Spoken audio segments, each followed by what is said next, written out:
a massive kick in the teeth for F1, especially given that Renault had initially signed up to these new regs in the first place. Bet they are now regretting not letting Andretti in, as they would have gained another manufacturer in Cadillac. Well, isn't this a surprise? Finally, common sense has actually prevailed. Let's react to this news.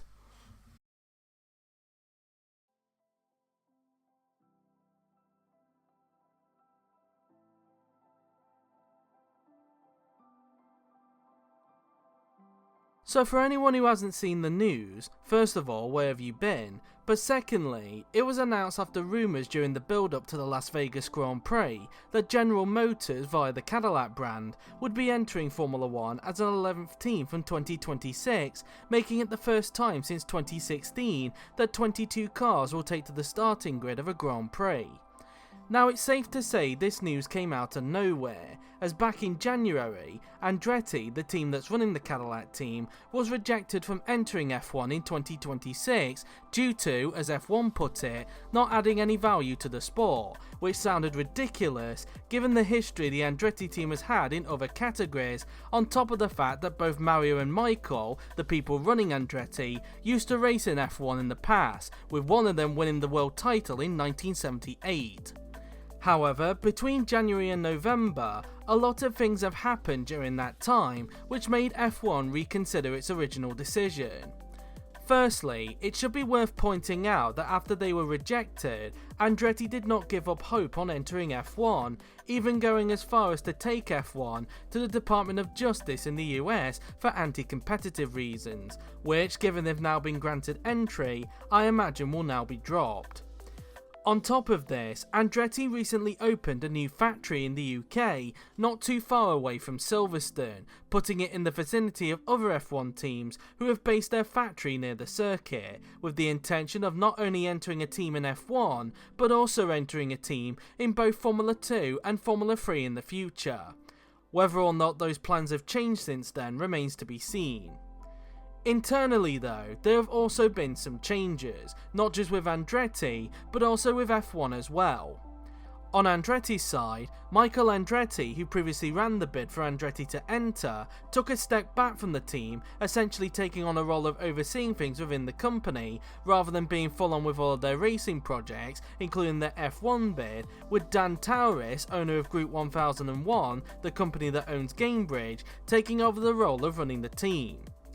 Given Michael's fractured relationship with Liberty Media, especially with how public he was about the whole ordeal, whether rightly or wrongly, it appeared him stepping back may have eased the tension between the two parties. Then on F1's side, specifically Liberty Media, there were two people that recently left their roles that played a part in F1 welcoming an 11th team. The first one being Greg Maffei, who recently announced that he would be leaving his role as CEO of Liberty Media at the end of the year. Now why is he important in this, I hear you ask? Well, it has been speculated that he was the main reason why Andretti were rejected in the first place, as he was initially against the idea of having an 11th team in the sport, despite the statement he put out recently in response to Cadillac entering, which seemed to suggest the opposite. With him out of the picture, it allowed an opportunity for Liberty to revisit this application without him getting in the way of those plans. The other one, who I believe is key in all of this, is Pat Symonds.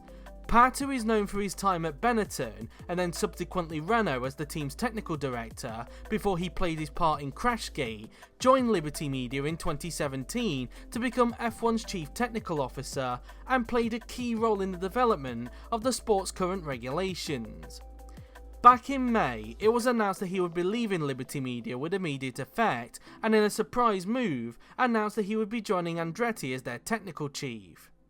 It's perhaps conceivable that even though he was working for Liberty Media at the time, and therefore was there when Liberty rejected their bid, Pat did see potential in the project, and perhaps saw that there may be still a way for them to enter F1 in some capacity, especially when you take into account the statement F1 put out about their rejection.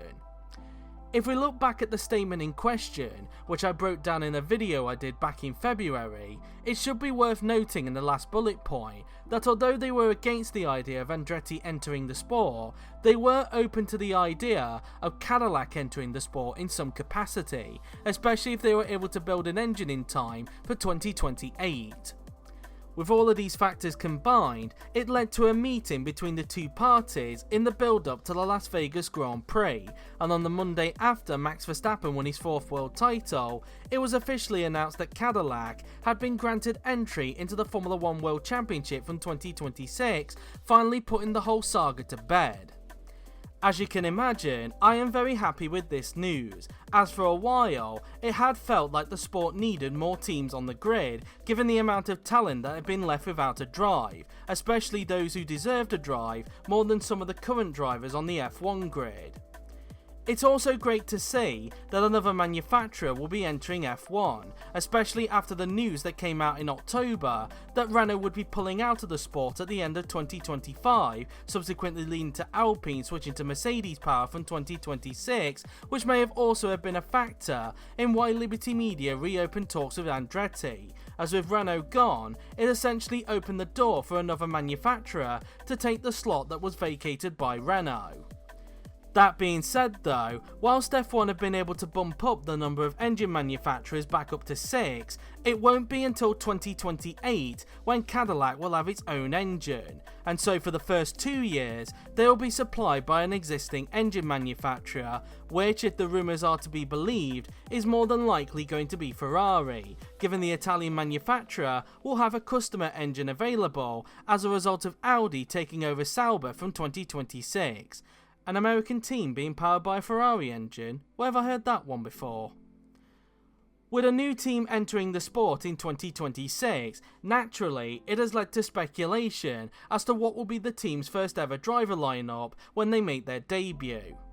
Naturally, people have speculated that Colton Herta could finally make his long-awaited debut, having been previously denied an entry onto the F1 grid when AlphaTauri were looking for Pierre Gasly's replacement in 2023. Others have speculated that maybe someone else in IndyCar could make their debut in F1, such as three-time IndyCar champion Alex Palou. Although personally speaking, and even Alex himself has admitted this in the past, I think that ship has sadly sailed. But outside of IndyCar, it could give someone like Yuki Tsunoda a chance to save his career, given it's very obvious at this point that he won't be with the renamed Racing Bulls team after 2025, with Red Bull clearly having no plans to promote him to the senior team. Or maybe it could give someone like Teo Porcher a chance to finally make his debut, given how badly Sauber/Audi have treated him over the past couple of years. Or perhaps it could give someone like Perez or Bottas a second chance at F1, given it's pretty obvious at this point that neither of them will be on the grid in 2025.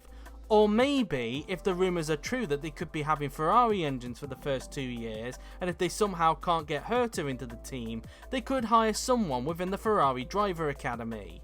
Maybe it could give Robert Schwartzman his long-awaited debut, or if Ferrari are thinking in the long term, maybe Dino Beganovic if he has a brilliant campaign in Formula 2 next year. I know he hasn't been confirmed yet, but given he made his debut this past weekend at Losail, I think it's pretty obvious. Away from the driver rumours though, what will also be fascinating in my opinion is what the other teams will think about them entering, as apart from Alpine and McLaren, who are all for the team entering in the first place, the other teams on the other hand were initially against the idea of them entering, mainly because they didn't want to lose money from the prize pool, despite the fact that the pool could split 12 ways via the Concord agreement that they signed back in 2020. While some have changed their stance on it, others have kind of stayed silent on the matter, giving the impression that they are still not happy. But who knows really, either way it is a really interesting thought to think about. Anyways, those are my thoughts on Cadillac entering the sport. As mentioned, I am really happy that common sense has finally prevailed, and I'm glad that after Renault departed, F1 were able to gain another manufacturer to take their slot. And who knows, maybe in the future we could end up with 7, especially if Toyota decide to increase their partnership with Haas even further when their contract with Ferrari runs out at the end of 2028. Now let's all protest for a 12th team to enter F1, eh? Let me know your thoughts in the comments below, and let me know if you are looking forward to Cadillac making their debut. Thanks for watching, and I will see you next week for my penultimate video of 2024.